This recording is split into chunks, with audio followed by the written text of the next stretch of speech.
और ब्राह्मण परिवार कैसा है? वेद धर्म परामुख है ना। देखो शास्त्र कभी किसी को नहीं छोड़ता। सनातन का शास्त्र जो गलत है सो गलत है ना। अब यहाँ ब्राह्मण है जो वेद धर्म से विमुख है, तो शास्त्र उसकी बड़ाई नहीं करेगा, शास्त्र उसकी भी निंदा करता है। जो गलत है सो गलत है। शास्त्र न्याय करता है, सनातन का शास्त्र संसार का सबसे बड़ा न्याय करता है। हाँ, भारत के सुप्रीम कोर्टा जैसा न्याय नहीं होता शास्त्र में। जब हिंदुओं के हित की बात आए तो गलत हो जाता है, सुप्रीम कोर्टा बन जाता है।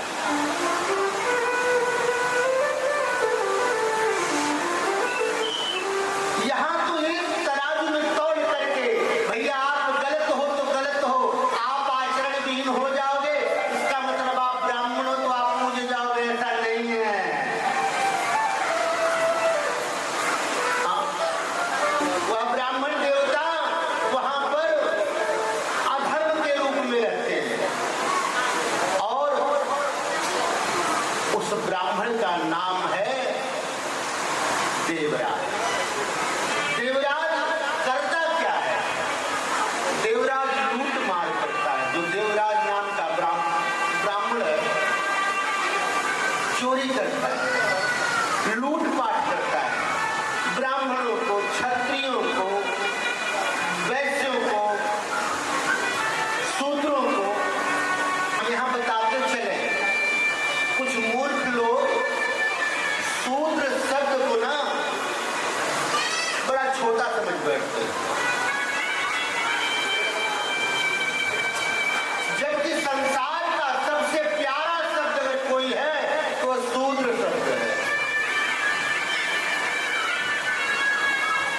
शूद्र का मतलब जो शुद्धता के साथ द्रवित होता रहे, बहता रहे, चलता रहे,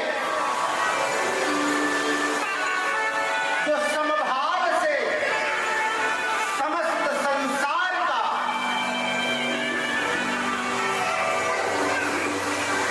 सेवा धर्म का, जिसका धर्म ही सेवा, इस दायित्व का निर्वहन करने वाला ही शूद्र है। और ये ब्राह्मण जो देवराज नाम का है, किसी को छोड़ता नहीं। अच्छा, जो ऐसे काम करते हैं तो उनके जो कर्म है, जो उनका शारीरिक रहन सहन भौतिक व्यवस्था है, वो भी अलग होती है। अब चोरी करने वाला तो दान तो करेगा नहीं, चोरी करने वाला दान नहीं करेगा, लूटने वाला दान नहीं करेगा। लेकिन एक कलयुग है तो ऐसे लोग आज के डेट में ज्यादा दान करते हैं जो 2 नंबर के काम करते हैं।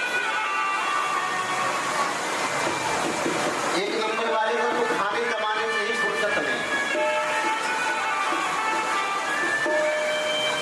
अब ये जो ब्राह्मण है, यह इसी प्रकार से कर रहे हैं। और इनकी जो पत्नी है ना, बड़ी सुंदर,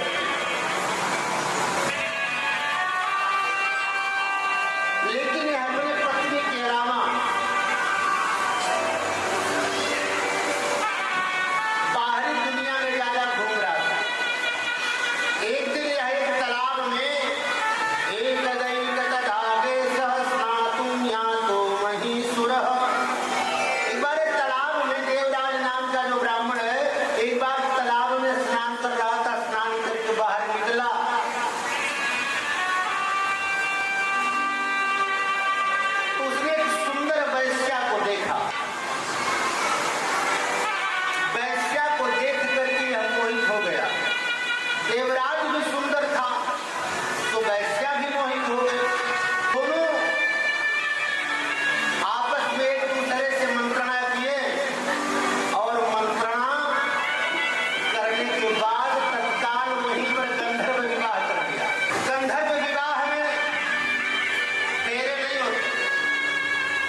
समस्या न होती कहीं न कहीं।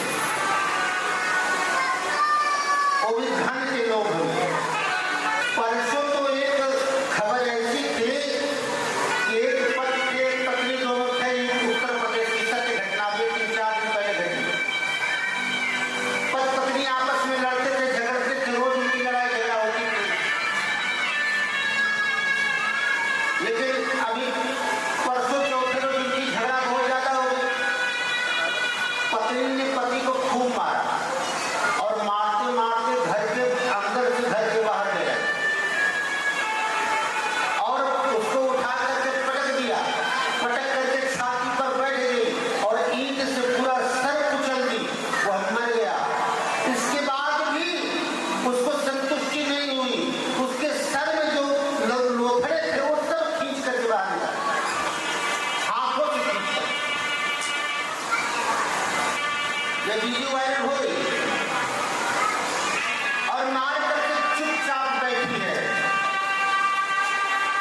और कारण छोटी छोटी बात। यही कलयुग है ना। समाज में समस्त अराजकताओं को अगर खत्म करने की किसी में सामर्थ्यता है तो सनातन धर्म में सामर्थ्यता है, बाकी कुछ नहीं। वह नाना प्रकार के विलास करने लगा। लेकिन एक दिन क्या हुआ कि कदाचित् दैवयोगेन प्रतिष्ठान उपागतः शिवालयं ददर्शास तत्र साधुजनामृतम्।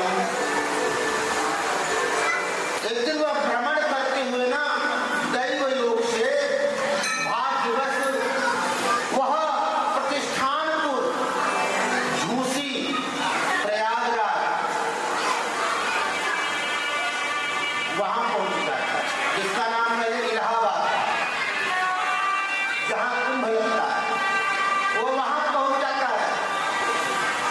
तभी उसने एक बहुत विशाल शिवालय शिव मंदिर को देखा। उस मंदिर में अनेक साधु संत बैठे थे। सारे साधु संतों को देखा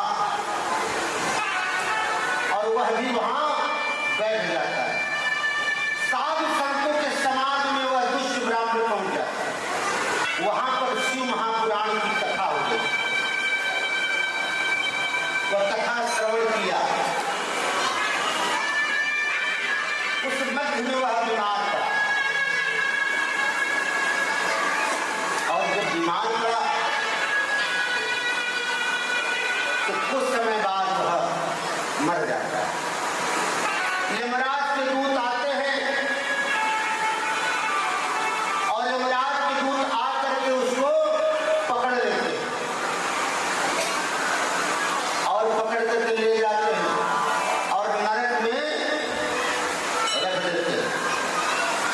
इतने में भगवान भोलेनाथ के जो गण हैं, पार्षद हैं, वह नरक लोक को पहुंचते हैं और उसको पास से यमराज के दूतों के पास से छुड़ाते हैं। सबसे पहले तो जा करके यमराज के दूतों को भगवान शिव के गणों ने खूब पटक के मारा कि तुम लाए कैसे इसको? बोले क्यों? बोले इसने शिव पुराण की कथा सुनी, शिव में ही इसका ध्यान रहा तो ये समस्त पापों से मुक्त हो गया। शिव की कथा ब्रह्म हत्यादि पापों से भी मुक्त कर देती है। ऐसे है भगवान भोलेनाथ। भगवान भोलेनाथ के दूतों ने उसको वहां से छुड़ा करके भगवान शिव के धाम